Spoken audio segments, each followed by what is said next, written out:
Hai, Assalamualaikum semua. Apa khabar korang? Terima kasih sponsor klik video ini dan jangan lupa tekan tombol subscribe. Kembali lagi bersama saya AA berbagi info dan kisah menarik. Oh, sebelum tu jangan lupa tekan tombol subscribe, tekan loncengnya juga.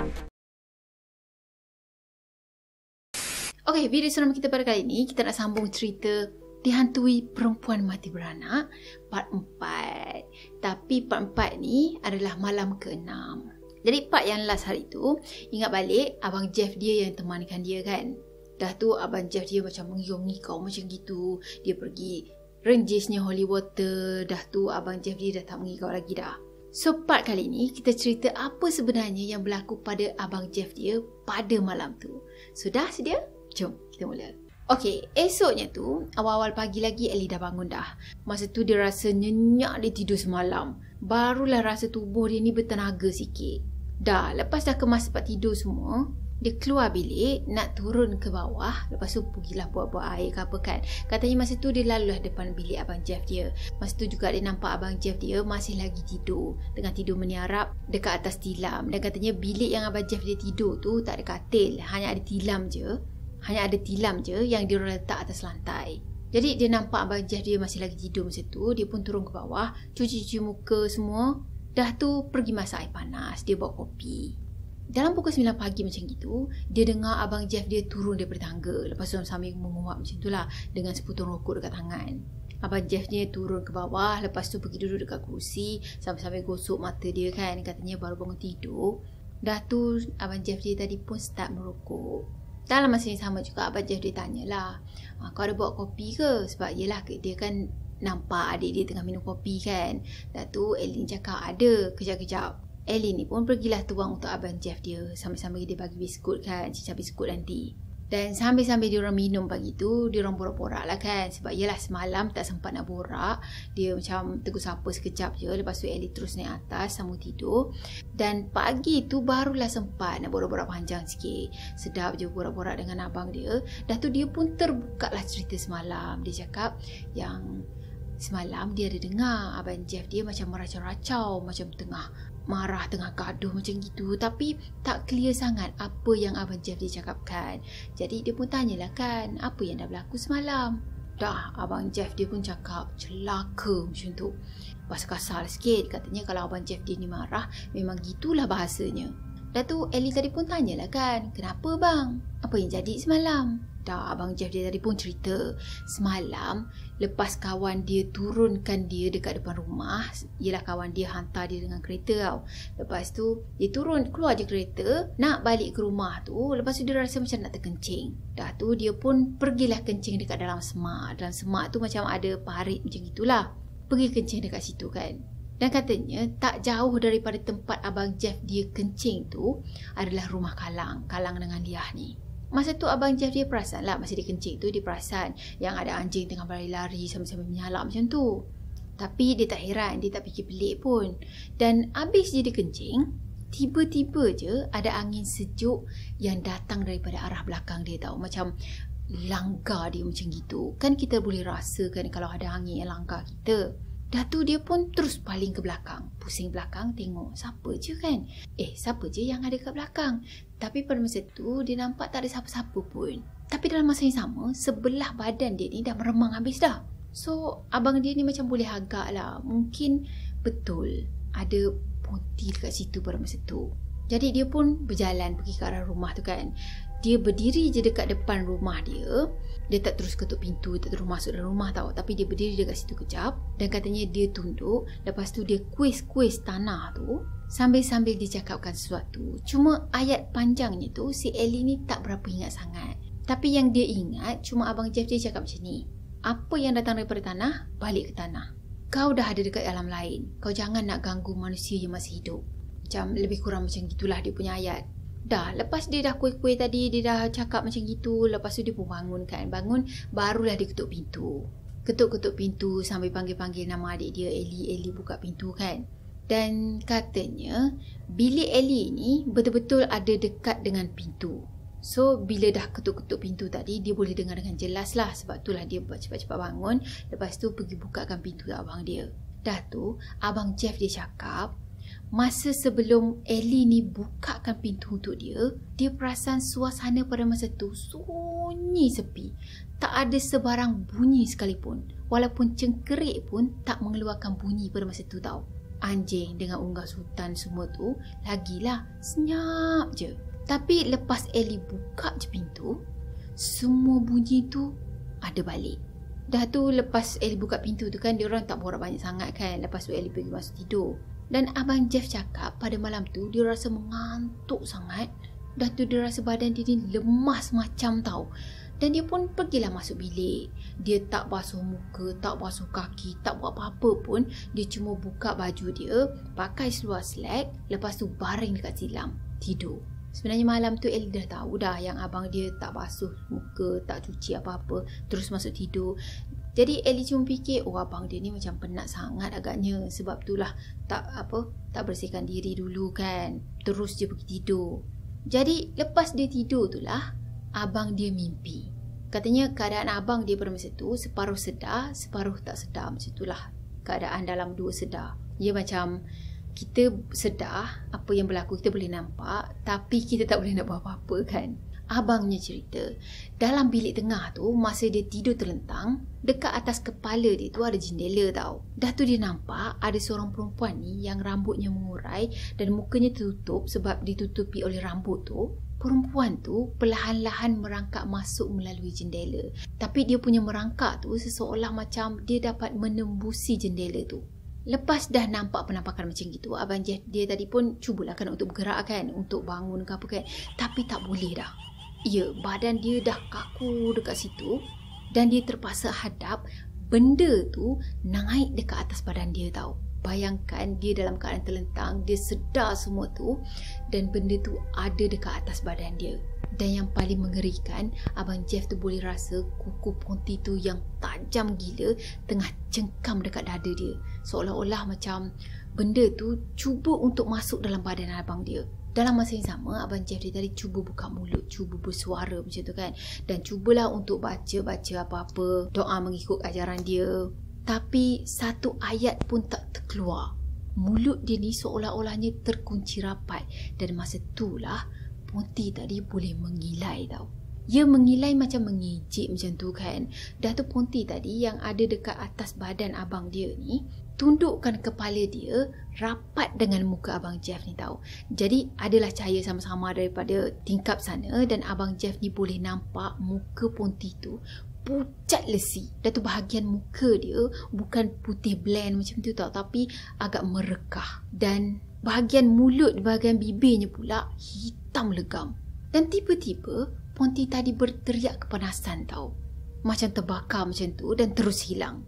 Jadi Ellie tadi pun bagi tahulah abang dia yang pada malam tu dia dengar abang dia seolah-olah macam meracau-racau macam gitu. Jadi dia pun ambil holy water, pergi siram dekat bilik dia, ruang tamu, lepas tu bilik abang dia. So mungkin sebab tu lah benda tu lari. Pada masa tu juga Ellie fikir nasib baiklah bukan dia yang kena. Nasib baiklah Abang Jeff dia. Sebab dia tahu Abang Jeff dia ni macam berani sikit daripada dia. Kalau dia boleh kira penakut betul. Abang Jeff dia tadi pun cakap lah kan. Dia cakap kuat betul semangat si Liah ni. Dia tak tenteram tu. Sebelum dia tahu yang dia meninggal, dia dah berkeliaran dah jadi Ponti, cari anak dia yang hilang. Datuk Abang Jeff dia tadi pun tanyalah kan, habis jiran-jiran yang lain, suami dia tu tak kena kacau ke? Datuk Ellie pun jawab, manalah dia tahu kan. Takkanlah dia nak pergi tanya seorang-seorang, kau kena kacau ke? Kau kena kacau ke? Mestilah tak kan. Tapi dia perasan lah yang anak-anak jiran dia sekarang ni, kalau petang dekat maghrib je, terus dah tak main luar dah. Semuanya masuk dalam rumah. Dah tu yang balik kerja pun dah tak ada dah nak melepak-lepak dekat luar lagi. Mungkin dia orang sendiri pun ada kena kacau juga kot. Laki si Liah ni kalang kan. Dia sendiri pun lepas Liah tu meninggal dunia, dalam 2 ke 3 kali je Ellie nampak lori kalang tu ada parking dekat depan rumah. Jadi dalam 6 hari tu, dalam 2 ke 3 kali je kalang ni balik ke rumah. Dan Ellie cakap mungkin adalah tu si Liah ni nak minta tolong apa-apa kan. Cuma dia sendiri pun tak tahu apa yang si Liah ni nak. Katanya dia sendiri pun dah cuba doakan dah supaya roh Liah ni tenang. Abang Jeff dia cakap, yang semalam datang tu dah macam bukan dia dah tu. Dah macam Pontianak betul dah. Lepas diorang dah sembang-sembang tadi, Abang Jeff dia pergi mandi, lepas tu sambung tidur dekat sofa. Dah bangun petang tu, Abang Jeff dia cakap yang malam nanti dia ada event lagi. Jadi dia terpaksa tinggal Ellie ni seorang-seorang lah dekat rumah. Ellie ni pun macam terkejut lah kan. Takkanlah nak tinggal dia seorang-seorang kat rumah, dia takut. Dah tu dia merayu, janganlah pergi bang, tak payahlah pergi kerja hari ni. Lepas tu abang dia cakap apa, kan semalam kau tak kena kacau, aku yang kena kan. Lagipun aku yang in charge event ni, mana boleh nak tinggal. Dah tu dia pujuk-pujuk abang dia, tak payahlah pergi kan. Dia takut dia seorang-seorang kat rumah. Tapi tak jalan juga, last sekali dia redha je lah. Yelah, lagipun abang dia pergi cari makan kan. Dah itu kerja dia, apa yang boleh buat. Jadi pada malam hari tu, katanya malam tu tak banyak sangatlah anjing melolong-lolong ke apa. Adalah juga dia dengar bunyi anjing ni macam berkejaran macam gitu. Lepas tu 2-3 kali ada menyalak. Tapi tak adalah macam malam-malam sebelumnya. Macam dia punya melolong tu bersahut-sahutan kan. So macam biasa, awal-awal lagi dia pergi mandi, makan siap-siap. Lepas tu masuk dalam bilik dia, kurung diri dalam bilik. Dah tu dia cuba untuk tidur. Lelapkan mata, pejam mata lama-lama. Tapi katanya tak juga tertidur. Bila dah pejam mata tu, jauh je fikiran dia melayang. Kejap fikir itu, kejap fikir ni. Memanglah tak boleh nak tidur kan. Sampailah dalam pukul 9 malam macam itu, tiba-tiba je ada orang panggil-panggil dia dekat depan pintu rumah tau. Ketuk-ketuk pintu, lepas tu panggil dia kan. Masa tu dia fikir, macam suara akak dia, Nini. Nini datang ke malam ni? Tak ada cakap pun. Dah tu Ellie tadi pun terus keluar bilik, berlari ke bawah dan buka pintu. Tapi pada masa tu sebenarnya Nini tak tahu lagi cerita apa yang dah berlaku pada kawasan rumah dia tu. Dah buka pintu tadi, Nini pun masuk kan. Lepas Nini masuk je, dia terus kunci pintu tu. Lepas tu dia tanyalah, kau dari mana? Dan Nini pun cakap yang kata sebenarnya dia ada majlis birthday kawan dia. Lepas tu malaslah nak stay lama-lama dekat sana. Jadi dia minta salah seorang kawan dia ni untuk hantar dia balik terus. Ellie ni pun macam terfikir juga, dah kenapa tiba-tiba je Nini balik kan malam ni. Tapi dia happy lah juga. Yelah kan dia ada kawan baru, dia ada kawan yang boleh temankan dia, dah tak rasa takut lagi lah lepas ni. Jadi Ellie tadi pun tanyalah Nini ni, kau kerja ke esok? Lepas tu Nini cakap yang dia cuti. Angkam sangat lah tu. Dah tu Ellie ni pun cakap, Nini kita tidur sama-sama je lah malam ni. Tapi pada masa tu dia tak cerita lagi apa yang dah berlaku dekat rumah dia orang ni. Yelah hari pun dah malam kan, kalau cerita macam makin mengundang. Lepas tu dua-dua pun akan takut. So dia diamkan aje lah. Dah tu Nini jawab, okeylah tapi aku nak pergi mandi dulu. Nini ni memang kebiasaannya dia akan mandi dulu lepas dah sampai rumah, barulah dia tidur. Jadi masa tu mungkin dia berani lagi lah. Sebab yelah dia tak tahu lagi kan apa yang berlaku.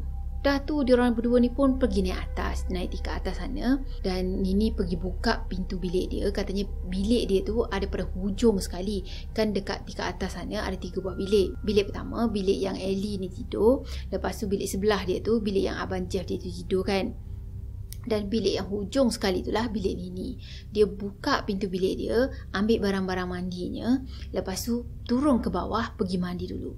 Dalam masa yang sama juga, Ellie ni ambil barang-barang dia, ialah bantal, selimut semua, pergi masuk dalam bilik Nini. Tunggu Nini dekat sana. Bila dah masuk dalam bilik Nini tu, baru dia perasan, Nini guna single bed, katil single tu kan. Jadi tak adalah besar mana kalau nak tidur 2 orang. So dia pun fikir, kenapalah aku tak ajak Nini ni tidur dalam bilik aku je.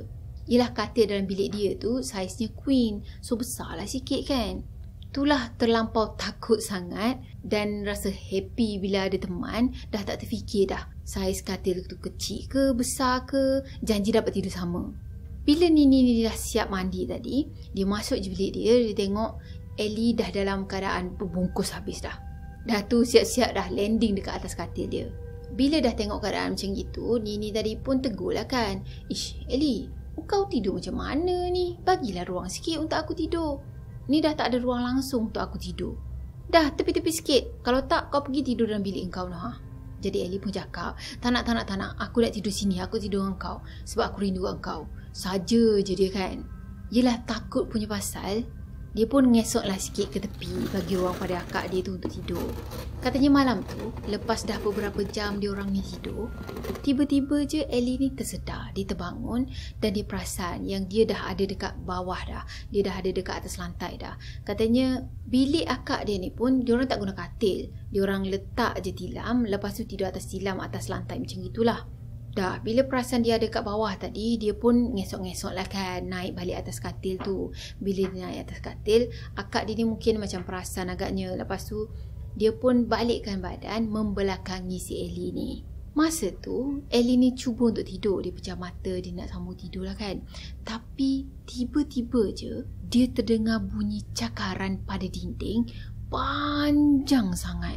Sekali dia fikir, mungkin benda yang cakar tu, dia cakar dekat dinding luar sana, dah tu mengelilingi bilik tu tau. Sepanjang bilik tu.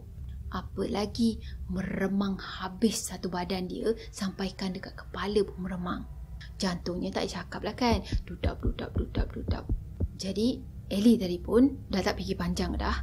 Dia goyang badan kakak dia, badan Nini tu kuat-kuat sampaikan Nini tu terbangun. Dan bila dah Nini tadi terbangun, bunyi cakaran tu tiba-tiba je hilang. Si Nini tadi pun tanyalah adik dia kan, kau kenapa? Tidurlah, ngantuk ni. Dato' Ellie pun jawablah, tak ada apa-apa. Ya kan kalau nak cakap, kau dengar tak bunyi tu? Bunyi dah hilang dah. Jadi tak ada bukti dekat sini.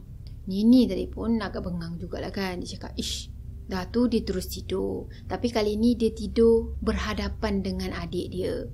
Jadi katanya pada masa tu, Ellie ni pergi masuk dekat bawah pelukan akak dia. Dan kepala dia ni ada dekat dengan dada kakak dia. So, bila dia rasa macam kena peluk macam tu, rasa selamat lah sikit. Nini pun macam tak kisah sangat sebab dia orang dah biasa dah tidur berpelukan daripada kecil lagi. Dan tak lama lepas tu, Nini tadi alih posisi. Dia mengiring kat sebelah sana pula. Masa tu, sibuk si Ellie ni pergi cari bawah ketiak akak dia. Sambil-sambil tu, dia bungkus habislah dia punya badan ni. Tak lama lepas tu, dia dengar balik bunyi cakaran yang sama.